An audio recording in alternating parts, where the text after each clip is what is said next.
Hello दोस्तों, मेरा नाम युवराज है। तो बढ़ते हैं आज के कहानी की ओर।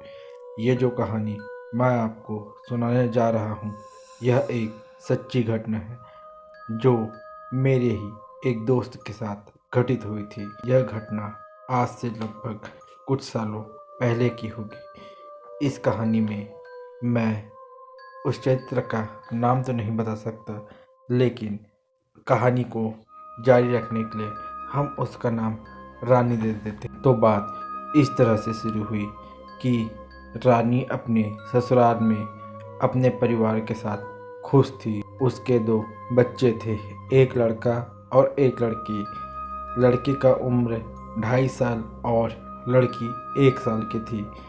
पूरे परिवार और बच्चों की जिम्मेदारी संभालने का काम रानी का ही था, क्योंकि रानी का पति दफ्तर में उलझा रहता था। आजकल रानी को अपनी तबीयत कुछ ठीक नहीं लगती थी। वो काफ़ी दिन से अजीब अजीब सपने देख रही थी, कुछ डरावने और कुछ प्रेतवाधित। वो खुद को काफ़ी सुस्त और चिड़चिड़ा महसूस कर रही थी, लेकिन किसी से कुछ नहीं बोल रही थी। लेकिन अब घर में सभी को लग रहा था कि रानी कुछ अलग तरह से पेश आ रही है। घर का सारा काम वो काफ़ी फुर्ती से करने लगी है, वो भी अकेले, बिना किसी मदद के। मानो जैसे पलके झपकते ही घर का सारा काम कर रही हो। और तो और रानी आजकल खुद को बड़ा सज संवर कर रखती है, एक अलग ही रूप में दिखाई दे रही है। रानी के चेहरे पर एक अलग ही रंग रूप दिखाई दे रहा है। वो घर में अकेले रहना ज़्यादा पसंद करती है। वो बस सोचती है कि उसका पति दफ्तर में ही रहे और घर ना आए। उसका ये व्यवहार घर का एक इंसान काफ़ी दिनों से देख रहा है, और वो है रानी की जेठानी। एक दिन रानी के पति के दफ्तर जाने के बाद रानी की जेठानी रानी के पास आकर बोलती है, चलो आज मंदिर हो आते हैं, काफ़ी वक्त हो गए। तो यह बात सुनकर रानी सर हाँ में हिला देती है। रानी अपने बच्चों को अपने सास के पास छोड़कर अपनी जेठानी के साथ मंदिर जाने के लिए निकल जाती है। रानी मंदिर तो ज़रूर जाती है, पर उसे भगवानों की मूर्तियाँ देखकर डर लगने लगता है। उसे एक अलग ही तरह की घबराहट होने लगती है। रानी पसीना पसीना हो जाती है।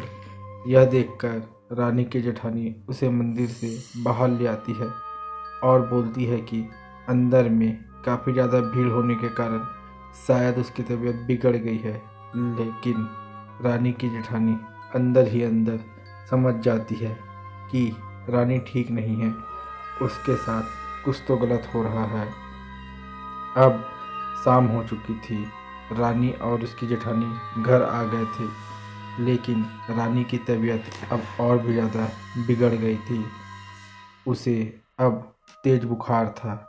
रानी की जेठानी रानी को उसके कमरे में सुला देती है और रानी के दोनों बच्चों को अपने पास रखती है, जब तक रानी का पति अर्जुन घर पर नहीं आ जाता। अर्जुन के आते ही जेठानी अर्जुन को वो सब बात बताती है जो आज मंदिर में रानी के साथ हुआ था। पर अर्जुन उसकी बातों पर यकीन नहीं करता और कहता है, आजकल रानी खुद घर का सारा काम अकेले कर रही है, तभी उसकी तबीयत खराब है। और यह बोलकर वो रानी को देखने चला जाता है। जेठानी अभी सोच ही रही होती है कि आखिर रानी को हुआ क्या है। जैसे कि मैंने आपको बताया कि रानी आजकल अपने पति को देखना पसंद नहीं करती। एक सुबह रानी और अर्जुन की लड़ाई हो जाती है और अर्जुन गुस्से में ही दफ्तर के लिए निकल जाता है। अर्जुन के जाने के बाद रानी अचानक से रोने लगती है और अर्जुन को फ़ोन करके कहती है, मैं ये सब जानबूझकर नहीं कर रही हूँ, ये सब अपने आप हो रहा है। मुझे गंदे गंदे सपने आ रहे हैं। आपको देखते ही मुझे खुद ब खुद गुस्सा आ जाता है। मुझे कुछ हो रहा है, मैं ठीक नहीं हूँ। आप बस अभी घर आ जाओ। अब अर्जुन कहता है, भाभी को अपने पास बुलाओ और आज थोड़ा वक्त के लिए अपने घर हो आओ। तुम्हें शाम को मैं लेने आ जाऊँगा, थोड़ा घूम आओ। अब रानी अपनी जेठानी को बुलाती है और कहती है कि मुझे घर ले चलो। और रास्ते में रानी अपनी जेठानी से अपने पिता के एक दोस्त मुखर्जी अंकल का जिक्र करती है, जो काली माता के बहुत बड़े भक्त थे, जिनकी गोद में बचपन में रानी खूब खेली है। पर रानी के पिता की मृत्यु के बाद रानी मुखर्जी अंकल से अब तक नहीं मिली। ये सब सुनकर जेठानी रानी से कहती है कि जब हम तुम्हारे घर जा ही रहे हैं तो क्या मुखर्जी अंकल के पास भी हुआ है। तो रानी भी मुखर्जी अंकल के पास जाने के लिए मान जाती है। जिस वक्त रानी और उसकी जेठानी मुखर्जी अंकल के पास पहुंचते हैं, उस वक्त वो पूजा कर रहे थे, पर रानी को दूर से देख लेते हैं। और जैसे ही रानी मुखर्जी अंकल के दरवाजे पर अपना पैर रखती है, वैसे ही मुखर्जी अंकल चिल्लाकर कहते हैं, रुक जाओ, अंदर मत आना, ये मेरा घर है, ये मेरा मंदिर है। और ये कहकर वो अपने मंदिर का दरवाज़ा बंद करके बाहर आते हैं और देखते हैं कि रानी रो रही है। वो रानी से पूछते हैं, तुम क्यों रो रही हो बेटी। तब रानी बोलती है, आपने मुझे घर में अंदर क्यों नहीं आने दिया, ऐसे मना क्यों किया। तब मुखर्जी अंकल बोलते हैं कि मैंने तुम्हें नहीं रोका था, मैंने तो उसे रोका था जो तुम्हारे साथ आया था। रानी अपने होश में नहीं होती है, वह बुखार से तप रही होती है। उस वक्त मुखर्जी अंकल रानी के जेठानी को बोलते हैं कि अपने घर वालों को बुला लो। अब जब सारे घर वाले मुखर्जी अंकल के पास पहुंचते हैं तो रानी की सास मुखर्जी अंकल से पूछती है, क्या हुआ है मेरी बहू को। पर मुखर्जी अंकल कुछ नहीं बताते। अर्जुन पूछता है कि बताइए ना अंकल, क्या हुआ रानी को। तब मुखर्जी अंकल बोलते हैं, कोई एक हो तो बताऊं, लेकिन इसके साथ तो 2, 3, 4 नहीं, बहुत सारी रूहें हैं। इसके शरीर पर एक नहीं कई आत्माओं ने कब्जा कर रखा है। अगर ये आज मेरे घर की दहलीज पार कर लेती तो इसकी मृत्यु उसी वक्त तय थी। यह सुनकर सारे घर वाले हैरान रह जाते हैं और साथ ही परेशान भी। अब रानी की सास मुखर्जी अंकल से पूछती है कि रानी के साथ ऐसा क्यों हुआ।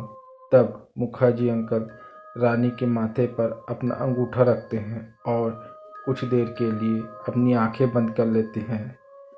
जब वह आंखें खोलते हैं तो बताते हैं कि आज से कई महीने पहले रानी रात के वक्त छत पर खड़े होकर अपने गीले बाल सुखा रही थी। उसी वक्त काफ़ी सारी रूहें इसके अंदर अपना घर बना लिया। रानी की सास, ससुर और पति जेठानी काफ़ी परेशान हो जाते हैं और कहते हैं, रानी को ठीक कर दो, उसके 2 छोटे बच्चे हैं। तब मुखर्जी अंकल कहते हैं, मुझ पर भरोसा रखो, रानी पहले की तरह ठीक हो जाएगी। तब मुखर्जी अंकल रानी के परिवार को अपने मंदिर में से गंगा जल और भभूत देते हैं और 21 दिन तक रोज भभूत रानी को पानी में डालकर पिलाने के लिए कहते हैं। अब रानी ठीक है और अपने परिवार के साथ खुश है, लेकिन आज भी रानी भभूत वाला पानी पी रही है। धन्यवाद मित्रों। अगर मेरी कहानी आपको पसंद आई है तो लाइक, शेयर और सब्सक्राइब करना ना भूलें। मिलते हैं ऐसी और किसी घटना के साथ।